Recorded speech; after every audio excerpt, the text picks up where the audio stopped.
नमस्ते प्यारे बच्चों, मेरा नाम सीपी गुप्ता, मैं आपका फिजिक्स टीचर एंड CMRS के वन ऑफ द डायरेक्टर्स में से एक। तो बच्चों, सबसे पहले हम बात करते हैं, थोड़ा सा मैं मेरे बारे में इंट्रोडक्शन दे देता हूँ।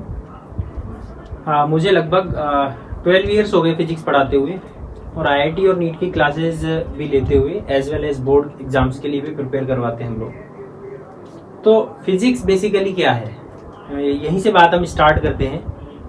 बहुत सारे बच्चे, बहुत सारे स्टूडेंट्स के लिए फिजिक्स कॉम्प्लिकेटेड भी है और बहुत सारे बच्चों के लिए बहुत आसान सब्जेक्ट है। तो फिजिक्स में सबसे इम्पोर्टेंट चीज़ ये है फिजिक्स को पढ़ने का तरीका और इसको पढ़ाने का सही मेथड। अगर आप दोनों चीज़ों को पकड़ के चलेंगे तो फिजिक्स से आसान सब्जेक्ट कोई है नहीं। मैं इसमें फिजिक्स में एक्चुअली होता क्या है, फिजिक्स में क्या क्या कॉन्सेप्ट्स आते हैं, फिजिक्स है क्या, तो आज के लेक्चर केवल इसके इंट्रोडक्शन के अबाउट रहेगा कि फिजिक्स क्या है ना। इसी को हम डिस्कस करेंगे केवल इस लेक्चर में। और फिजिक्स के बारे में आपको हर एक पॉइंट की जानकारी होनी चाहिए। आपसे यही पूछ ले कि व्हाट इज फिजिक्स, कम से कम ये तो पता होना कि भाई फिजिक्स क्या है। तो वो सब चीजें मैं आपको एक्सप्लेन करूंगा वन बाय वन। उससे पहले मैं आपको थोड़ा सा गाइड कर देता हूँ। फिजिक्स एक्चुअली एक कॉम्बिनेशन है जिसमें बेसिक फोर्सेज या जो हमारे आसपास जितनी भी चीजें हो रही हैं वो सब फिजिक्स में इन्वॉल्व है। जैसे हमारा चलना एक फिजिक्स का प्रोसेस है, मोशन, ठीक है। Electricity is also a part of physics. Friction, board पे लिखने के लिए सबसे जरूरी चीज क्या है, फ्रिक्शन। मूव करने के लिए सबसे जरूरी चीज क्या है, फ्रिक्शन, ये भी फिजिक्स का पोर्शन है। तो हमारे आसपास जितनी भी हम चीजें देखते हैं, जिन भी चीजों को हम ऑब्जर्व कर सकें या फील कर सकें, और फील करने का मतलब एयर, हवा दिख नहीं रही है लेकिन फिर भी हम उसको फील कर सकते हैं, तो ये फिजिक्स में आएगा, है ना। और फिजिक्स में क्या क्या आ सकता है, हमारे सराउंडिंग आप महसूस करें, जो चीज हमें नहीं दिख रही, कुछ चीजें ऐसी हो सकती है जो यहाँ से बहुत दूर हो, जिनको हम आंखों से नहीं देख सकते, वो चीज भी फिजिक्स में है। यूनिवर्स में जितनी भी चीजें हो रही हैं वो सब किसके अराउंड है, फिजिक्स के अराउंड है। तो सबसे पहले तो मैं बात करता हूँ ये फिजिक्स वर्ड आया कहाँ से, what do you mean by the physics.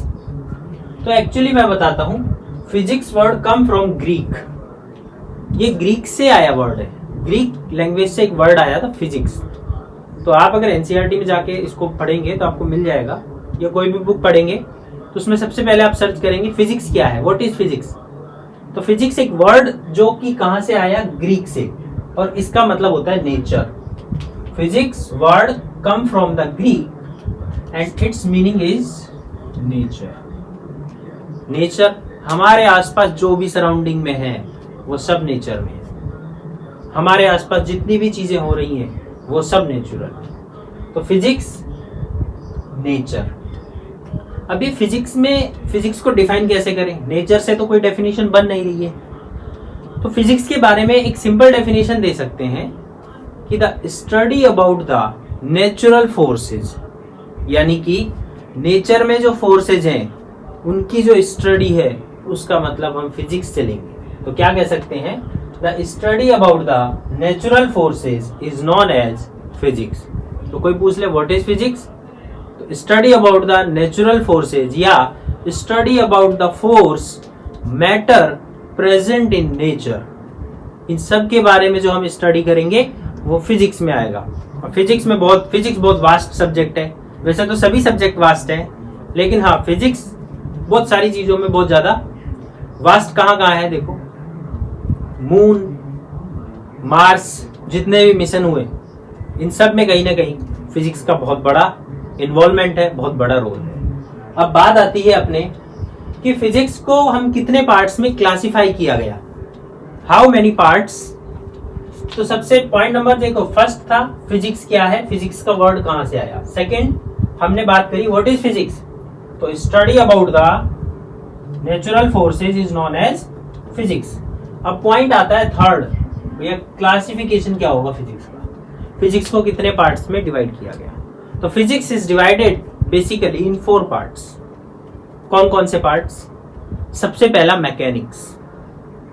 Second, mechanics क्या है? What do you mean by the mechanics? Mechanics में कौन कौन से पोर्शन कवर होते हैं? तो बच्चों यहाँ पे सुनो, मैकेनिक्स फिजिक्स का वो पोर्शन है जो सबसे पहले हम पढ़ेंगे। जैसे हम फिजिक्स पढ़ना स्टार्ट करेंगे तो फिजिक्स में सबसे पहले कौन सा पोर्शन पढ़ेंगे? मैकेनिक्स। मैकेनिक्स आपने 9th-10th लेवल पे भी पढ़ी होगी, बस उसका थोड़ा सा एक्सटेंडेड वर्जन पढ़ेंगे हम, मतलब थोड़ा हाई लेवल जाके। जैसे मैकेनिक्स में कौन कौन से? मोशन, आपने 9th क्लास में पढ़ा होगा motion. S is equal to u t plus half a t square, V is equal to u plus a t, v square is equal to u square plus 2as, ये पढ़ा है आपने। Velocity, acceleration, displacement, distance, ये सब किस में आएगा? Mechanics में। और मैकेनिक्स में क्या आता है? ग्रेविटेशन। ग्रेविटेशन पढ़ा है? Gravity, Newton's law of gravitation, F is equal to G m1 m2 upon r square, ये अपन ने पढ़ा होगा। तो ये भी किस में आएगा? मैकेनिक्स में। तो मैकेनिक्स कौन कौन से फोर्सेस को कवर करेगी? न्यूटन्स के लॉ। न्यूटन्स ने कितने लॉ दिए थे? आप सबने पढ़ा है 3 laws. First law, each and every action have equal and opposite reaction, ये 3rd लॉ पढ़ा आपने। फर्स्ट लॉ क्या है? If a body in rest it will remain in rest until unless we do not applied a external force।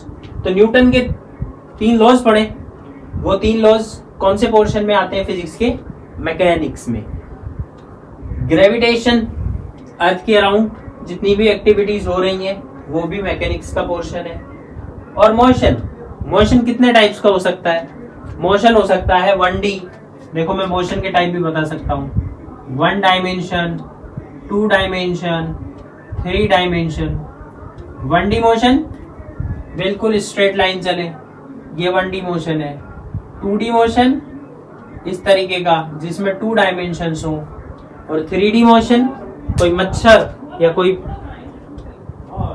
Aeroplane जो cover करता है, वो कौन सा मोशन करता है? Aeroplane, 3D motion.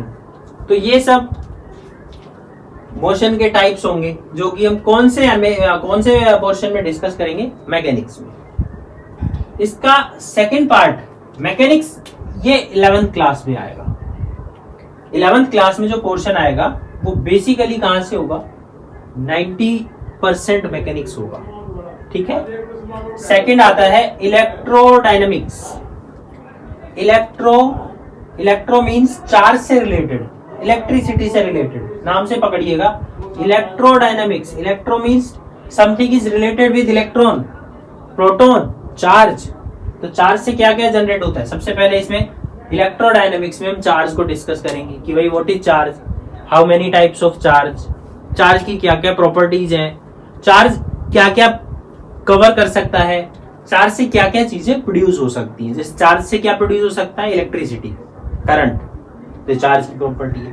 सेकंड है इलेक्ट्रोडायनामिक्स में और कौन सा पोर्शन कवर होगा? Electric and magnetic properties. भाई वाह, इलेक्ट्रिक प्रॉपर्टीज, करंट इलेक्ट्रिसिटी से रिलेटेड। इलेक्ट्रिक प्रॉपर्टीज में कितने टाइप्स के मटेरियल आ सकते हैं? Conductor, insulator, semiconductor. तो ये सब किस में आएंगे? इलेक्ट्रोडायनामिक्स में। देखो इलेक्ट्रोडायनामिक्स को मैंने यहाँ पे कई डिफरेंट पार्ट्स में डिवाइड कर रखा है। मैग्नेटिक प्रॉपर्टीज, मैग्नेट की जितनी भी प्रॉपर्टीज हैं या मैग्नेट हम कैसे प्रोड्यूस कर सकते हैं, उन सबके डिस्कशन इलेक्ट्रोडायनामिक्स में आते हैं। मैं आपको बता देता हूं, मैग्नेट 2 टाइप्स के होते हैं। एक होता है टेम्परेरी मैग्नेट, एक होता है परमानेंट मैग्नेट। टेम्परेरी मैग्नेट क्या होता है? जैसे हमने थोड़े टाइम के लिए मैग्नेट बनाया और फिर वो ऑटोमेटिकली अपनी मैग्नेटिक प्रॉपर्टीज को लूज कर दे, इस तरीके का मैग्नेट होगा टेम्परेरी। जैसे कॉइल में टेम्परेरी मैग्नेट जनरेट होता है, ये अपन 12th क्लास में डिस्कस करेंगे अच्छे से, मैग्नेटिक प्रॉपर्टीज।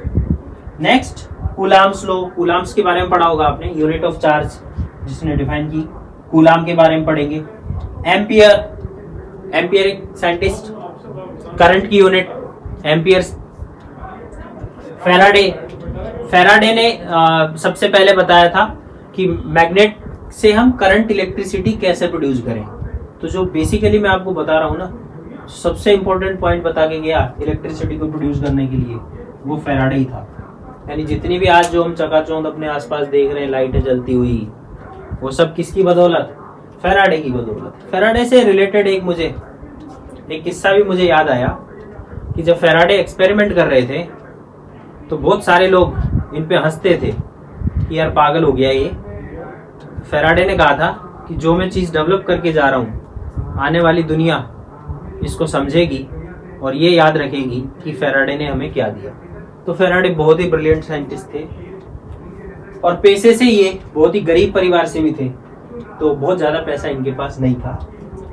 कंडक्टर्स मतलब टाइप ऑफ मटेरियल, ये इलेक्ट्रोडायनामिक्स में डिस्कस करेंगे।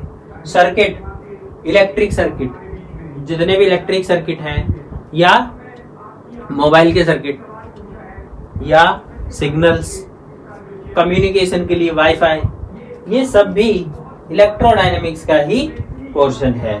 तो बेसिकली इलेक्ट्रोडायनामिक्स जो है वो 12th क्लास में आता है। कौन सी क्लास में आता है? 12th क्लास में, है ना। एटम, न्यूक्लियस, ये सब इलेक्ट्रोडायनामिक्स का पोर्शन है। इसका थर्ड पोर्शन है थर्मोडायनामिक्स।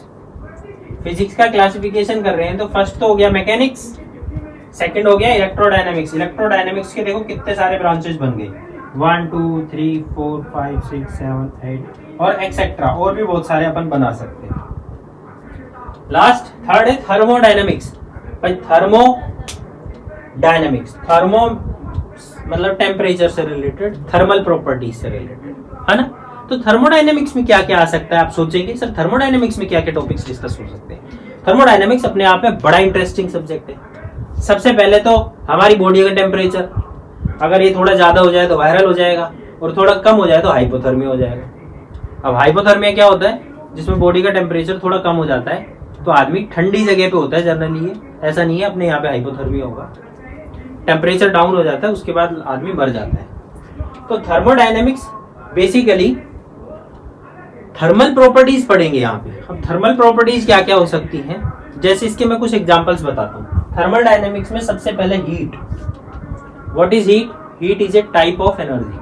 जब किसी भी चीज को हम हीट देते हैं तो उसका टेम्परेचर राइज होने लगता है। Temperature is also related to thermodynamics. Heat engine, ये हीट इंजन क्या होता है? हीट इंजन, आपकी जो कार में इंजन लगा हुआ है ना, वो हीट इंजन है। कैसे?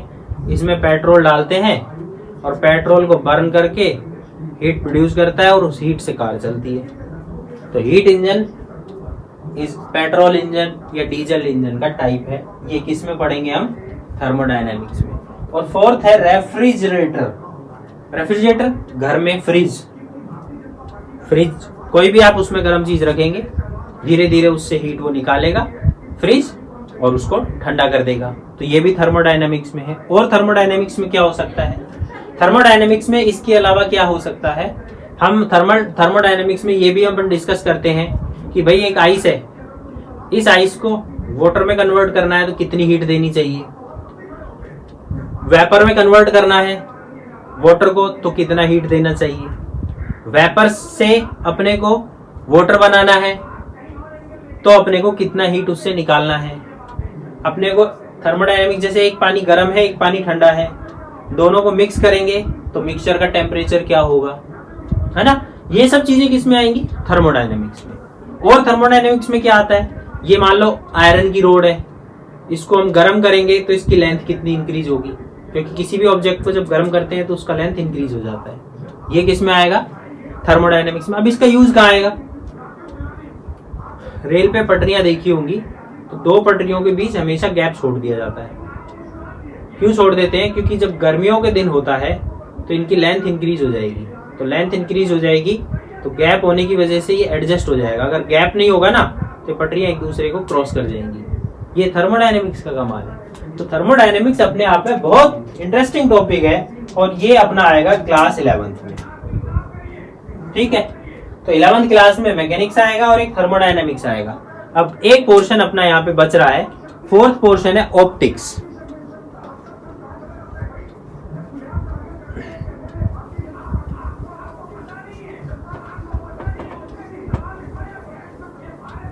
ऑप्टिक्स क्या है? ऑप्टिक्स के बारे में अगर हम डिस्कस करें तो ऑप्टिक्स फोर्थ है optics. What is optics? Optics में हम ऑप्टिकल इंस्ट्रूमेंट के बारे में ज्यादातर डिस्कस करते हैं, जैसे लेंस। लेंस पढ़ा होगा ना आपने, कॉन्वेक्स, कॉनकेव। तो सबसे पहले तो इसमें क्या आ जाते हैं? लेंस आ जाएंगे, है ना। ऑप्टिक्स में कौन कौन से आएंगे? कॉन्वेक्स और कॉनकेव लेंस, दो तो लेंस आएंगे। फिर टेलीस्कोप, माइक्रोस्कोप, कैमरा लेंस, चश्मा। सबसे अच्छा एग्जांपल ऑप्टिक्स का, है ना। बहुत सारे लोगों को चश्मा लगाने की जरूरत होती है, तो किसी का नंबर प्लस का होता है, +2.5, +1.5। किसी का आपने सुना होगा -1.5 होता है। किसी को दूर का अच्छा नहीं दिखता, किसी को क्लोज का नहीं दिखता। ये सब किसके टॉपिक्स हैं? ऑप्टिक्स के। ऑप्टिक्स अपने आप में बहुत वास्ट सब्जेक्ट है। ऑप्टिक्स कौन सी क्लास में डिस्कस होगा? ये भी अपना आएगा 12th क्लास में। पहले ये 11th में था, फिर 12th में कर दिया, तो ये ऑप्टिक्स अपना 12th क्लास से रिलेटेड है। तो इसमें जितनी भी ऑप्टिकल इंस्ट्रूमेंट्स, जो भी आप ऑप्टिकल इंस्ट्रूमेंट्स एक ही जगह यूज नहीं होते, बहुत सारी जगह यूज होते हैं। कहाँ कहाँ यूज हो सकते हैं ऑप्टिकल इंस्ट्रूमेंट्स? आप सोचिए, ऑप्टिकल इंस्ट्रूमेंट ऑपरेशंस में, सर्जिकल इंस्ट्रूमेंट्स में। जिस कैमरे से मैं बना रहा हूँ ये video, this is also a phenomena of optics. तो आप यूं समझे अपने आसपास, अब आप कोरिलेट कर सकते हैं। अब आपको ये पता लग गया कि कौन सी चीज फिजिक्स की कौन से में क्लासिफिकेशन में आएगी। अब मैं 1 by 1 लेता हूं। जैसे आदमी का चलना मैकेनिक्स, मोशन है ना। करंट चार्ज से रिलेटेड है, इलेक्ट्रोडायनेमिक्स। कुकर में दाल पकाना, थर्मोडायनेमिक्स। कैमरे से वीडियो बनाना, ऑप्टिक्स। तो बेसिकली ये 4 फिजिक्स की ब्रांचें हैं जिनको की फिजिक्स डिवाइड करती है। ठीक है, तो ये तो इस फिजिक्स का हुआ इंट्रोडक्शन। अब इंट्रोडक्शन के बाद अपने को फिजिक्स पढ़ना कैसे है, फिजिक्स में क्या क्या चीजें आती है। तो फिजिक्स भैया बहुत सिंपल है। फिजिक्स में 70% और 30%, ये दो रेशियो मैं हमेशा बताता हूँ। 70% ये फिजिक्स है ना।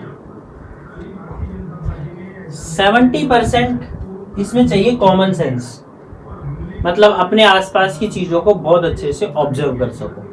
ये पोर्शन होगा 70%। और 30% चाहिए बेसिक मैथ्स बस।